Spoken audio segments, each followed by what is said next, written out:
Welcome back. Thanks so very much for staying with us. It was before dawn on Tuesday when the demolition team moved into Cooper's Pen in Trelawney.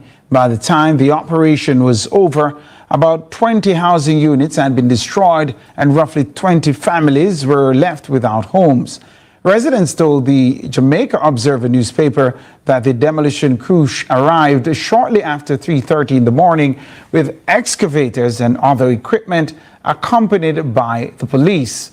The residents say they had no prior warning of the demolition and had little time to save their belongings. They also say the land dispute has been before the courts since 2009.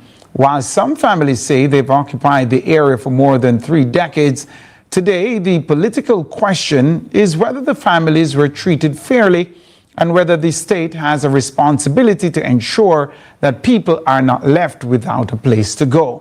There is also a longer history to this dispute. The new hotel development in the area has reportedly been giving the residents notice for years.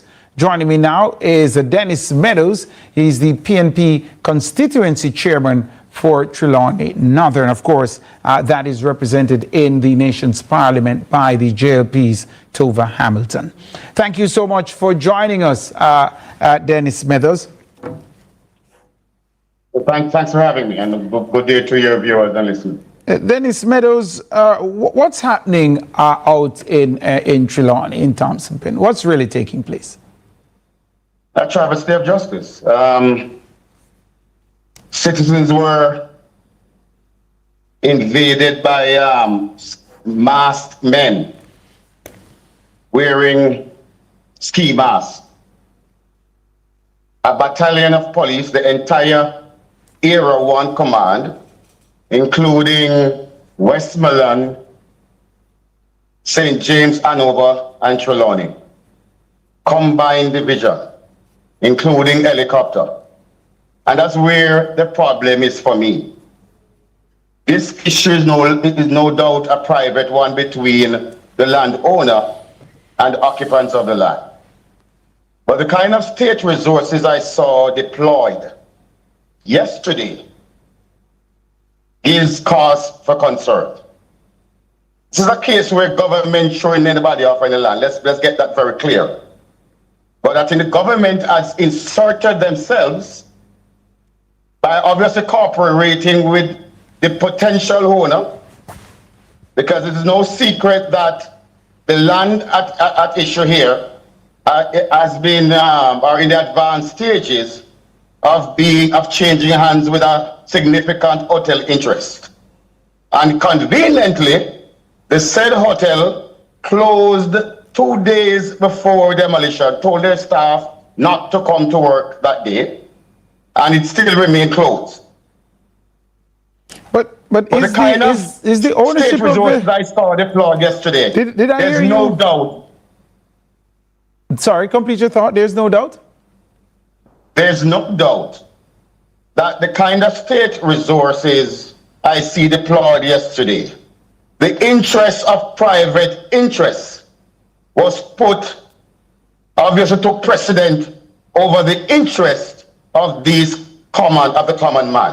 All right. And that's my concern. Did I hear you say helicopters were also involved? Did you say that? Helicopter was a 30-odd persons, young men, were extracted from the area, leaving the community with almost source of woman, right? So that obviously was an effort to stave off any boisterous reaction. You know, women tend to be more boisterous than women. So the strategy employed raises serious concern of what part did the state play. They weren't the demolishers, obviously, but what role did they play in facilitating special interests to demolish the properties of poor people? As the constituency chairman for Trelawney Northern for the People's National Party, and you are here acting in their interest, have you spoken to the police to find out what role they were playing and who asked them to play a role? And I know better than to ask the police. I'm in this business long enough. I know better than to waste my breath asking the police about that. As much as I enjoy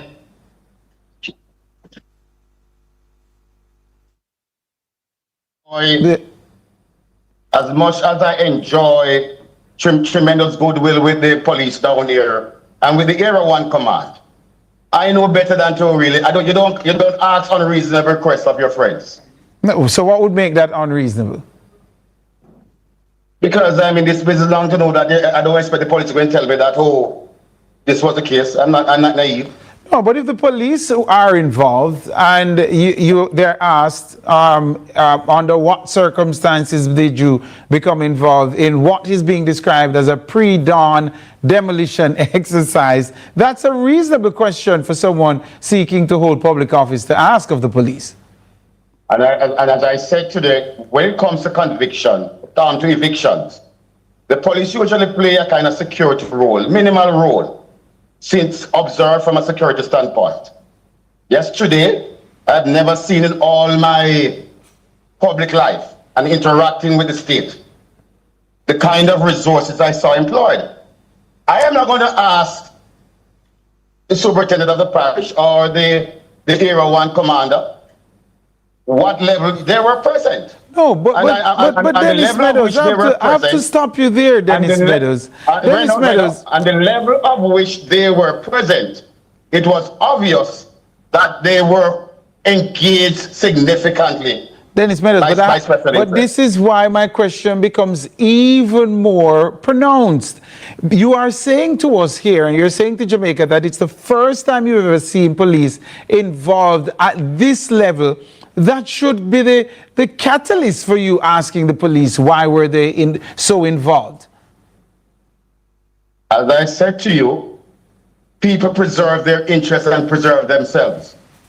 I have said to you, I'm not going to ask unreasonable requests of my friends, and I stop it there. All right. I know this thing works. I don't expect Area Commander to tell me that the Minister of National Security or the National or the Commissioner said, listen, mobilize all resources and go down there. I don't expect them to tell me that. Let's not be a sticking point, quite frankly. All right, so let's move on to my next question, Dennis Meadows. So based on reporting I've heard on this particular issue, that the court had so ordered that those who were on this private property should remove, and that the court ruled in favor of the owners. I heard from the sitting member of parliament that she saw the court document that was secured and that it wasn't a demolition order. Based on your understanding of what is taking place here legally, what is your understanding of it? Because I've been trying to get some additional information on this, and based on reporting elsewhere, it's saying even after the court ruled, a former PNP administration sought to have the residents remain on the property, and the court ruled against that application. What do you know of the history of this matter? The history back in 2009, when I was politically elsewhere, I sought to assist the very residents during that whole court battle. Eventually, government changed hands, and steps were taken by the PNP administration to buy the land from Chisholm, who is now deceased. Steps were taken. So the point I'm making is, even with a court order, no new notices were sent out, and that's a concern. The people say, listen, if we had gotten some current notice, because don't tell me you give a notice in 2010 or 2015. Notice don't have life in perpetual life. There's a timeline to any notice. So if you're going to act, common sense or legally, I believe, you should at least issue fresh notices. The people have probably taken steps to kind of prepare and seek to preserve their things and seek alternative measures. I heard but you. None was given. Secondly, let me just make this point. The bailiffs don't operate willy-nilly. You know, the law speaks to when bailiff can operate.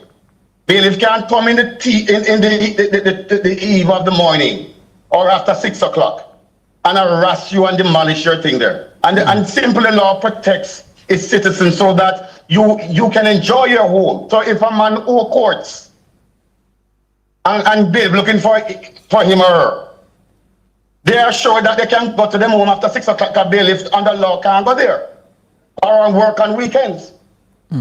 We have more questions. The legal aspects are debatable. What concerns me, I believe that the precedents are already set. When the Clifton residents were demolished a few years ago, they were compensated. And I'm suggesting that in this case, in the interim, these victims, the homes demolished, should be given some compensation to at least provide some relief for them. After the court ruled that they should have removed from the property, though, Dennis Meadows, is that reasonable?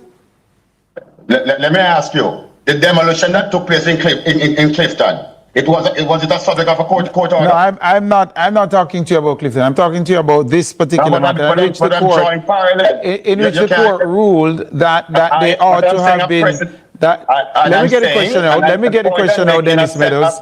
Dennis Meadows, you have to allow me to get the question out. Now, why should the residents be compensated when they were told to remove from the property many years ago?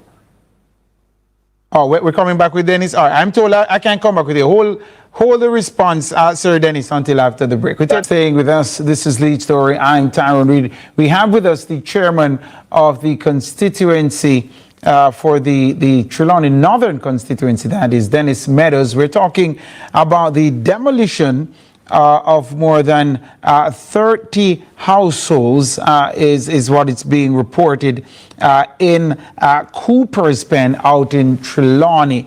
Of course, Dennis Meadows has been responding to our questions. He says he's never seen it like this before in terms of the resources deployed in what is being described as a pre-dawn operation. Says he heard that helicopters, or at least a helicopter was involved in this pre-dawn demolition as it's being described. Dennis Meadows, thank you so much for coming on to Lead Story. By the way, is this Tyrone? Yes, sir. Tyrone? Oh, my pleasure. Indeed.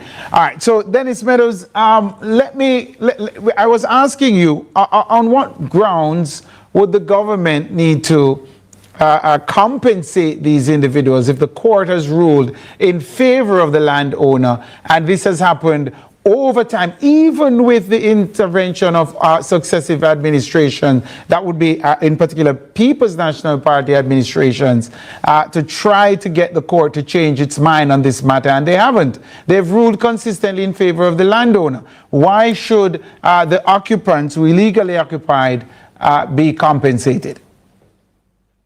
May I answer now? Yes. The same grounds on which the government informed themselves in compensating the similar victims in the Clifton demolition. The same grounds. And I argue the point from a simple premise that a precedent has already been set. You can't deviate from that now. And I'm saying to create some goodwill, to provide some ease. It's not unreasonable. The same way you can rush with tents, you demolish my castle and then come give me tents and pretending to be a savior. Cold ground was their bed last night and concrete was their pillow last evening. I went to one of those tents today and I tell you it's like a oven. Right? So the same way you can rush from OTPEM and provide relief, and I'm saying simply provide some financial relief to the unfortunate victims of Cooper's Pen. All right. You made a remark while being interviewed yesterday. I'm not sure if it was in the heat of the moment, Dennis Meadows, about how the government is making room for 10,000 rapists and so on. I think we might have that clip lined up. Do we, studio? Do we have that clip of Dennis Meadows? Let's have a listen, because I'd love to ask you a question about this, Dennis Meadows. Yes. And I said earlier, this against the background that we are giving homes to over 10,000 despicable human beings from the US deported here. We're accepting them here, we're giving them home. rapists, pedophiles. But Jamaicans have no home. Look at it. 3-day-old baby. Displaced under a bus stop. Is Jamaica giving homes to 10,000 despicable human beings, rapists, pedophiles? Is that a fact, Dennis Meadows? You know, you're a newsman, Tyrone, and I know you're very aware of the assertion and the comment made by no less a person than Marco Rubio. Look it up. Those aren't my words. He said, and I'm paraphrasing, we are getting rid, under the Third Country National Program, we're getting rid of these despicable human beings, rapists, murderers, pedophiles. Those are kind of those are not my words. I'm sure you're aware of that video. I am aware of the video, and because I'm aware of the video, Dennis Meadows, I can tell you that the Secretary of State didn't say 10,000. So where did you get your number from? That man, that man, the Secretary of State didn't say that's a sidebar. It was reported, and I'll find it. If I had enough time, I will Google it right now. 10,225 every 2 weeks. That was what reported. 10,000 under the Third Country National Arrangement. 10,000 coming to Jamaica, 25 every 2 weeks. No, that was what reported. No, they did say 25 every 2 weeks, and it wouldn't go beyond. And I'm just quoting what the National Security Minister said. It wouldn't go beyond. If there are 10 of them remaining in the country at any time, the government will not be receiving any additional flights if 10 of them are here. But your assertion is that 10,000 homes are going to be provided to 10,000 despicable human beings. Now, the government has said they are not accepting any criminals. No one with criminal antecedents will be accepted. Do you have evidence to the contrary, Mr. Meadows? As I said, it was reported, and let me just say this again. The Minister of National Security, I know very well. I regard him as a good friend. But on this issue, he has a number of times made conflicting statements on this issue. We were told in the first instance, no problem, man, this is the regular deportee you receive on a monthly basis. Then it moves from there, skilled workers. Then it moves from there. You can't ask me to rely. So what are you relying on then? Where's the evidence to the contrary that you have? Information, and Tyrone, I know very well. But you know better. You're a newsman. You're a news junkie. You should know this. So let's not go around the issue and try to pretty it up. No, actually, I don't know anything that you are telling me that I know. I'm going based off what I know, which is why I'm asking you these questions. So I'm giving you a chance. Do you want to withdraw, amend that statement? I have no desire to withdraw or amend. And you think it's factual? As you've stated it, Mr. Meadows, you think it's factual that Jamaica is going to be giving homes to 10,000 despicable human beings. You're standing by that? I'm standing by the assertion made by no less. Are you asking me to disbelieve the senior diplomat from the United States? And again, you and I agree that the diplomat did not give any number nearing 10,000, right? So I'm saying to you, all right. Right. Do you want to withdraw or amend that? Despicable human beings. Did the diplomat speaks to pedophile and rapists? He did. Thank you. Right, but did he say 10,000? No, he did not say 10,000. I read 10,000 in a report. And I'll find it. And the government has asserted that that is incorrect. Do you have evidence to the contrary? I've been asking you that at least 2 or 3 different times. I have no confidence when it comes to the government on this issue. They have vacillated, they have obfuscated, they have given us numerous stories on this issue of the Third Country National. But Dennis Meadows, whether or not you have any confidence in the government is immaterial to the question I'm asking you. So we can move on. I'm going to ask you one more time and then we're going to move on. You're acting like the country that the government lawyer. Do you have evidence to the contrary? That's all I'm asking you. And I'm saying to Tyrone, you're acting like you're the government's counsel. Do you have evidence to the contrary? What I'm suggesting I'm a merchant. A simple Google. I'm a merchant of fact, Mr. Meadows, and quite frankly, in that clip, you didn't really dispense facts, which is why I'm challenging you on the point. So if you want to call me a government, what do you call me, spokesperson, you can go ahead. But I'm challenging your facts on that, Mr. Meadows. No. I said you are operating like the government's counsel. Yeah, I'm challenging your facts on that one. As someone who is putting themselves up for high office, we expect that when you speak, you should be factual. Whether or not you are and quite frankly, Mr. Meadows, you weren't being factual there. You don't have any evidence to support what you said, and we can't leave it like that. Now, let's focus back on what we were discussing earlier. The residents who've been affected and the help that they need tonight, Mr. Meadows, what kind of appeal can you put out for these residents? You've been on the ground, you've seen what's happening since the demolition. I visited them this morning. Yes. I visited them this morning, and what I'm seeing there, sanitation is a serious concern. To me, there's a public health crisis there because the tents are sitting on what you call concrete debris and boards with nails and so on. There's no sanitary convenience there. And from a public health standpoint, any effort on the part of government to provide, in my view, maybe some portable sanitation should at least alleviate that potential problem. And did you see any government official on the ground today? No, I see no government agency today at all, and I was there for an extended period today. And has anyone come forward to claim responsibility for the demolition, to your knowledge, Mr. Meadows? To claim responsibility? Right. Has anybody said, we are behind it, this is why it was done, here's the court order that sanctioned it? Has anyone come forward to say they are responsible? They don't have to. It's an open secret. They don't need to come. We're not ignorant of what happened. The people are not ignorant. But no one has publicly claimed responsibility for the demolition exercise. Would you do that, Tyrone, if you're in that situation? Mr. Meadows, perhaps I need to remind you how this works. I ask the questions and you answer them. I'm trying to, Tyrone. I'm trying to. This is how this works. This is where you get to shine, Mr. Meadows. So no one has publicly claimed responsibility. Not to date.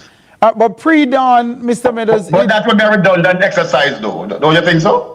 No, not really, because for it to be done at pre-dawn with the kind of security forces support that you said was present, clearly somebody needs to come forward and say a pre-dawn demolition exercise. Look, that seems to me unconscionable. That is the portion of all of this that seems unconscionable. I'm sure the time when it's not overstated. It is not overstated. And I'm certain you would share that view that to go and demolish houses at 3 a.m. must appear to be unconscionable to even the most ardent advocate against squatting. And that's really where the problem is. That's where the sore point is really. In addition to the demolition, is how it was done. I think that is a real concern. We'll continue to watch this one, Dennis Meadows. Thank you so much for making the time to be with us. Thanks for having me. All right, man. All the best. Good. This is a lead story. We take the break right here and come back with more.